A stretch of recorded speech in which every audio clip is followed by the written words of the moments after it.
네, 시청역 역주행 사고로 9명이 사망한 지 이틀 만에 또다시 차량 돌진 사고가 발생했습니다. 60대 후반의 운전자는 급발진 때문에 사고가 일어났다라고 주장하고 있는데요. 참사 이틀 만에 또다시 급발진을 주장하는 사고가 발생하자 언제 어디서 일어날지 모르는 사고에 시민들의 불안감은 커지고 있습니다. 네, 시청역 역주행 사고에 대한 원인을 둘러싸고 의문이 커지고 있는 가운데 도심에서의 대형 교통사고에 대한 대책이 필요하다는 지적도 나오고 있는데요. 관련 내용들 백승주 열린사이버대 소방방재학과 교수와 함께 이야기 나눠보겠습니다. 어서 오십시오. 안녕하십니까? 안녕하십니까. 자, 앞서 저희도 전해드린 것처럼 시청역 역주행 사고가 일어난 지 불과 이틀 만에 또다시 사고가 발생했습니다. 어제 국립중앙의료원에서 택시가 갑자기 응급실 앞에서 돌진하는 사고가 발생을 했는데 계속해서 좀 이런 비슷한 사고가 반복되고 있거든요. 어떻게 보셨습니까? 네, 일단 우리가 이제 급발진 사고, 그러면 이제 급발진이라는 거는 이제 용어 자체가 어떤 차량 결함으로 인한 가속을 얘기를 하는데 급발진 주장 사고라고 이제 바꿔야 된다는 의견도 많습니다. 예. 이제 여러 가지 이제 조사 결과에 따라 달라지는데 그 여러 가지 원인을 찾을 수가 있을 것 같습니다. 지금 뭐 고령 운전자의 공통점 얘기도 나오고요. 그리고 또 이 차량 자체 전자장비가 많아지면서 이거에 대해서 어떻게 분석을 할 건지 보는데 이렇게 분명히 교통사고가 잦아지고 또 이렇게 안타까운 참사도 발생했고요. 그 이전부터도 이렇게 있었다는 거는 어떤 그 개선이 필요하다는 이 아이템의 메시지라고 볼 수 있을 것 같습니다. 예, 일단은 이번에 발생한 이 중립의료원에서 발생한 사고만 놓고 좀 이야기를 먼저 해보면 이 택시기사 같은 경우에도 처음에는 이제 급발진을 주장을 하다가 경찰 조사에서는 기억이 잘 나지 않는다라고 지금 좀 의견을 바꿨다고 하는데요. 오랫동안 운전을 했고 운전을 업으로 삼았어도 이게 굉장히 좀 당황한 상태라면은 기억을 제대로 못할 가능성도 있다고 좀 봐야겠습니까? 네, 그런 측면이 분명히 있는데 이제 우리가 이게 차량의 결함이냐 운전자의 오주작이냐 이렇게 생각을 할 때 그래도 우리가 가질 수 있는 공감대는 운전자가 착각을 했던 오주작을 했을 때 분명히 뭘 밟았던 간에 브레이크라고 생각을 하고 밟았을 것이다라는 공통적인 의견은 가지고 있는 것 같아요. 그러니까 이제 운전자도 그 순간에 그걸 고의로 그 사고를 일으키지 않는 이상에는 분명히 착각을 했다면 악셀레이터를 브레이크라고 생각하고 밟았을 것입니다. 그래서 운전자의 증언만 생각한다면 오조작의 사고를 하더라도 분명히 브레이크를 밟았다고 얘기하는 것이 뭐 거짓말이다, 만들어낸 얘기다라고 볼 수는 없게 되는 거죠. 예, 참 판단이 어려운 상황에서 시청역 역주행 사고와 관련해 경찰이 어제 중간 수사 결과를 발표를 했습니다. 자, 사고 당시의 상황을 지금 저희가 보여드리고 있는데 재연을 통해서 자, 시청역 인근 호텔을 빠져나와서 지금 방지턱이 있는 구간부터 과속을 시작한 것으로 확인이 됐고 그런데 쟁점 사항입니다. 이 스키드 마크도 발견이 되지 않았고 사고 당시 영상을 보면 이 브레이크 등도 꺼져 있었다고 하는데 물론 최종적으로 국과수 정밀 검사가 나와봐야 알겠지만 좀 여러 가지 정황들을 봤을 때 좀 다양한 의견들이 나오고 있거든요. 어떻게 좀 판단을 하고 계십니까? 네, 또 이렇게 뭐 CCTV나 증언이나 화면상으로 이렇게 보여주는 것도 있고 지금 화면에서 보시면 또 운전자도 이제 사고 이후에 경찰 조사는 아니지만 인터뷰에서 밝힌 부분이 출구에서 나오자마자 우회전을 하려고 했는데 갑자기 차가 앞으로 나갔다고 했는데요. 그러니까 적어 지리도 아시는 상황이었던 것 같아요. 저 웨스턴 조선 호텔에서 이렇게 지하 주차장에서 오르막으로 지금 올라오다가 지금 화면에서 보시면 호텔에서 나오다가 지금 대각선 방향으로 역주행이지만 들어갔잖아요. 저 사거리가 우회전만 정상적인 방향이고 나머지는 전부 다 역주행이 되는 위치거든요. 그러니까 제대로 된 길로 우회전으로 가려고 했는데 이게 우리가 보통 지하철에서 올라올 때 보면은 시야가 하늘 쪽을 보다가 평지로 나오면서 이렇게 딱 바뀌잖아요. 그 순간에 이제 보행자나 어떤 장애물을 피하려고 하셨대요. 그래서 약간 속도를 줄이려고 하는데 갑자기 나갔다고 하는 부분 이렇게 보이고 또 이제 그 경찰이 이제 그 국과수에 그 자료를 넘길 때 자동차에는 그 블랙박스, 비행기의 블랙박스처럼 EDR 장치가 있습니다.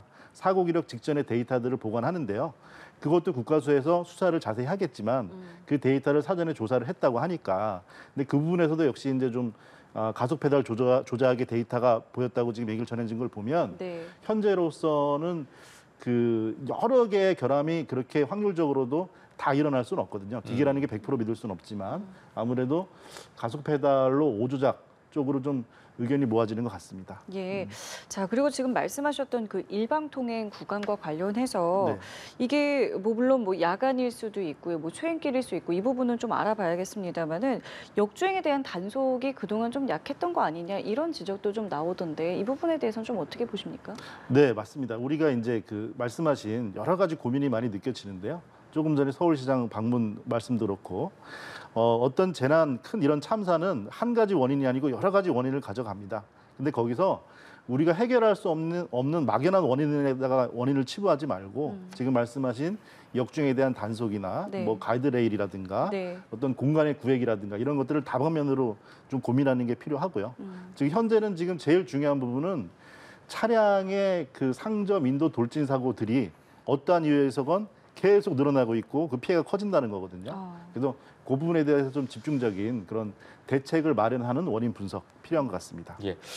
이번 사고를 통해서 정말 많은 분들이 놀라기도 하셨고 또 주변에서 이야기를 들어보면 이 보행할 때, 길을 걸어 다닐 때 실제로 이와 관련한 부분에 있어서 좀 두려움, 공포심을 느끼는 분들이 상당히 많으시더라고요. 관련해서 직접 겪지는 않았더라도 좀 트라우마나 아니면 이러한 부분들에 대한 두려움이랄까요? 이런 부분들이 오래 갈 수도 있을 것 같거든요. 어떻습니까? 네, 그렇습니다. 이게 정신분석을 전문적으로 말씀드리지는 못하지만 이런 재난을 겪는 입장에서 우리 사회를 구성하는 우리 국민들은 큰 재난을 겪으면 그걸 공감하게 되고요. 내가 저희를 겪을 수 있다는 생각을 가지게 되고 또 이런 재난이 또 계속 좀 너무 촘촘하게 일어나게 되면 데자뷰, 기시감을 겪게 됩니다. 내가 마치 그 공간에 있는 것처럼. 예. 저는 제 의견으로서는 안타까운 부분은 그렇습니다. 우리가 안전과 편의를 생각할 때 이거를 다 타협할 수 없는 경우에는 구획을 두거든요. 그래서 차도와 인도를 둡니다. 사람이 안전하게 갈 수 있는 인도 그리고 차량이 운행하는 차도 이렇게 두는데요.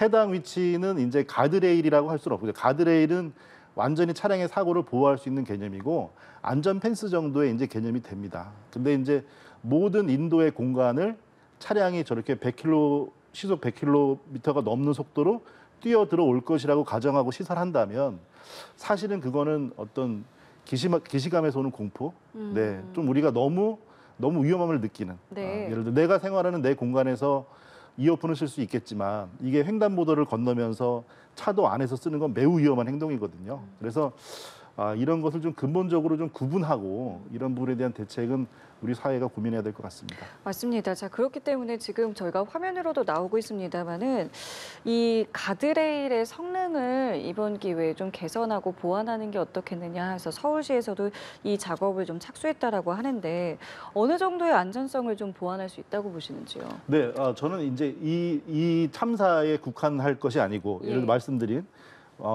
굉음을 내고 100km 이상의 시속으로 달려오는 차량을 막다는 개념보다 우리도 일상에서 사회 이렇게 보면요.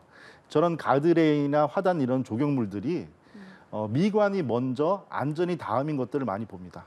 저는 사실 지금 저 위치에 안전 펜스를 가드레일을 해야 된다고는 저는 뭐 조금 좀 구분이 필요하다고 보는데 여러 이제 단속이나 제도 장치가 있어야겠지만 예를 들어 구르기 쉽고 둥그런 화분들 같은 걸 가운데 세워놓으면 이것들이 차들이 치면은 또 건너편으로 사고를 일으키거든요. 그러니까 무언가 이렇게 차량 사이에 구획을 둔다거나 지금도 우리도 마찬가지로 시설을 둘 때는 안전이 먼저인 거고 그 안전 안에서 다음에 미관을 찾아야 되는 부분이라는 점. 그러니까 그런 인식이 좀 모자란 부분이 일상에서도 길 가다가도 좀 많이 보입니다. 그런 걸 개선하는 좀 계기가 됐으면 좋겠습니다. 이번 일로 뭐 시민들뿐만 아니라 운전하시는 분들도 상당히 좀 걱정하고 또 불안해하시는 분들이 많더라고요. 그런 점에서 연이어서 이렇게 좀 페달 블랙박스 같은 걸 검색하시는 분들도 상당히 많이 늘었다고 하더라고요. 네.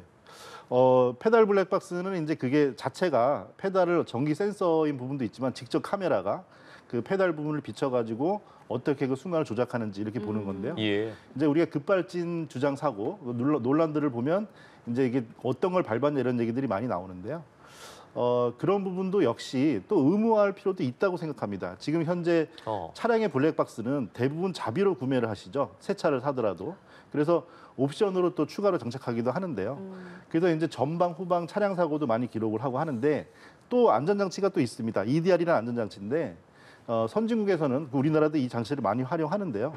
사고 순간의 기록을 법적인 조치로 5초만 지금 기록하고 있는데 지금 미국 같은 방재 선진국 같은 경우는 전체 데이터를 공개를 하는데 우리 같은 경우는 일반인이 그 데이터를 쉽게 접근할 수가 없어요. 물론 정부 수사기관이나 이런 데 접근할 수가 있지만 예. 아무래도 그렇다 보니까 우리 국민들이 불신이 많아지는 거 아니겠습니까? 그래서 우리 국민들이 또 그 문제가 있으면 그걸 자력으로 해결하시려고 하는 그 높은 의지가 있으시니까 페달 블랙박스가 분명히 효과가 없다고 볼 수는 없지만 그런 것들을 개개인이 부담하지 말고 예를 들어 당장 택시나 시내버스라도 그런 것들이라도 우선적으로 의무적으로 설치하도록 해서 이런 논란을 불식시키고 데이터를 정확히 얻을수록 대책을 잘 마련할 수 있으니까 그쵸. 그런 제도화는 좀 공적으로 되는 게 좋을 것 같습니다. 알겠습니다. 자, 그리고 보행자 측면에서 할 수 있는 것들이 뭐가 있을까라고 네. 따져봤을 때 이어폰을 이제 착용하고 이제 길을 걸으시는 분들도 많으시고 또 뭐 스마트폰을 보면서 걸으시거나 이런 분들 많으시기 때문에 이런 것들도 이제 개인 차원에서 좀 주의를 해야 되지 않겠느냐라는 이야기들도 좀 많이 나오더라고요. 네, 당연히 그렇습니다. 우리가 이제 이어폰 같은 경우도 이제 그 노이즈 캔슬링 같은 것도 있기 때문에 예. 이어폰을 끼고 나면은 외부 소리를 아주 차단해 버리는 기능이 있잖아요. 그렇죠. 예, 그렇기 때문에 운전 중에도 위험하다고 보고요. 그리고 보행 중에 시선이나 청력 같은 것들을 다른 데 뺏기고 내가 이동하고 있다는 거는 주변의 모든 위험에 내가 부딪힐 수 있는 거니까 뭐 차량이 오는 거를 순식간에 못 피한다고 하더라도 어디 머리라도 부딪히고 또 저 깊은 곳에 빠지고 할 수가 있는 거니까 당연히 생각했을 때 그 정도의 안전은 과하지 않고 당연한 범위다 이렇게 생각합니다. 예. 그리고 뭐 여러 일련의 지금 사고들을 계기로 좀 고령 운전자에 대한 이야기가 계속해서 나오고 있습니다. 네. 당장 뭐 안전대책 강화 필요성에 대한 이야기들도 계속해서 주장되고 있는데, 자, 이와 함께 나오는 이야기가 단순히 뭐 고령 운전자에 대한 제재를 가할 것이 아니라 좀 고령화되는 사회에서 이 그 층이 늘어나고 있는 네. 비율이 늘고 있기 때문에 사고가 늘어나는 것이지 네. 이런 부분에 대해서 단편적인 면만 가지고 제재를 가하면 안 된다는 의견도 있거든요. 이 부분에 대해서는 좀 어떻게 보십니까? 그렇습니다. 그것들을 다 고려를 하고 지금 우리가 엄청나게 고령화가 되면서 매년 최근 3년 데이터도 그렇지만 평균적으로 매년 65세 이상 운전자 사고가 증가하고 있습니다. 근데 65세 이상이니까 무조건 사고를 많이 일으킨다? 그렇진 않습니다. 왜냐하면 신체 반응이나 운전 능력은 또 사람마다 편차가 있는 거거든요. 그래서 고령분들에 대한 이동할 수 있는 권한과 그리고 우리가 안전한 사회를 만드는 부분에서 서로 교차점을 찾으려면 운전 적성 시험 같은 거 강화할 부분이 있고요. 그리고 운전을 많이 하는 분들, 직업으로 삼는 분들 이런 분들에서 조금 특화해서 안전장치나 제한 속도를 두고 이런 식으로 제도적으로 촘촘하게 이런 것들을 챙기고 안전장치를 마련하는 시스템을 복합적으로 갖춰야 될 것 같습니다. 이게 고령이기 때문에 무조건 면허를 반납하고 이런 것들이 사실은 이제 뭐랄까 이런 모든 것들을 이제 원천적으로 차단하는 건 또 아니지 않습니까? 그렇습니다. 네. 그렇기 때문에 이제 많은 것들을 좀 고려해야 되는데 이번 이제 이 사고들을 봤을 때 아까 말씀하신 것처럼 참 복합적인 요인들이 지금 이제 네. 상존해 있고 이제 이런 것들을 하나씩 좀 차근차근 저희가 좀 해결해 나가야 될 텐데 가장 시급한 게 지금 뭐라고 좀 개인적으로 보시는지요? 지금 현재 고령화에 대한 부분에서 네. 이제 그리고 운전 경력이 이제 30년, 40년 늘어나시잖아요. 그러니까 대형 버스, 화물 트럭 이런 거를 운전할 수 있는 일종 대형 운전 면허가 네. 65세 이상 고령 인구가 10년 새 2배가 늘었습니다. 그러니까 사회적인 위험이 계속 커져가고 있는 거죠. 우리가 약물과 음주로 의한 운전이 치명적인 사고를 일으킨다는 걸 아는 것처럼 지금 현재도 적성 검사를 좀 합리화시키고 그리고 이런 고령에서 운전 속도를 저하시킨다든지 어떤 직업의 특성에서 장비를 지원한다든지 여러 가지 지원책이 있을 수 있는 거니까 예. 꼭 제한한다는 개념이 아니고 서로 상생하고 보완한다는 개념으로 접근하면 충분히 여러 가지 제도를 만들 수 있을 것 같습니다. 그 부분에 있어서 어쨌든 시민들과 또 운전자들에 대한 동의라고 해야 될까요? 사회적인 전반적인 공감대가 형성이 돼야 할 것 같은데 네, 그렇습니다. 그렇게 위해서 좀 어떤 부분에 노력이 필요할 거라고 보십니까? 지금 그러니까 이게 대형 같은 경우는 우리 지금 시청 사고 운전자 분도 예. 본인도 이렇게 골절을 입으셨지만 큰 참사가 됐잖아요. 근데 이제 그 버스 운전 40년 경력의 버스 운전 기사라고 하시고 그렇게 되니까 이거를 그냥 강제적으로 제한을 한다면 가장 실수 있고 생업을 뺏는 일이 될 수가 있는 겁니다. 예, 그러니까 이거는 그냥 모두가 다 적용되는 제도를 만든다 이렇게 획일적이지 않고 케이스 바이 케이스로 사례별로 또 적성별로 그다음에 그분의 상황별로 따져서 지원책을 별도로 마련해야 될 것 같습니다. 알겠습니다. 저희 오늘 말씀은 여기까지 듣도록 하겠습니다. 지금까지 백승주 열린사이버대 소방방재학과 교수와 함께했습니다. 교수님 감사합니다. 고맙습니다. 감사합니다.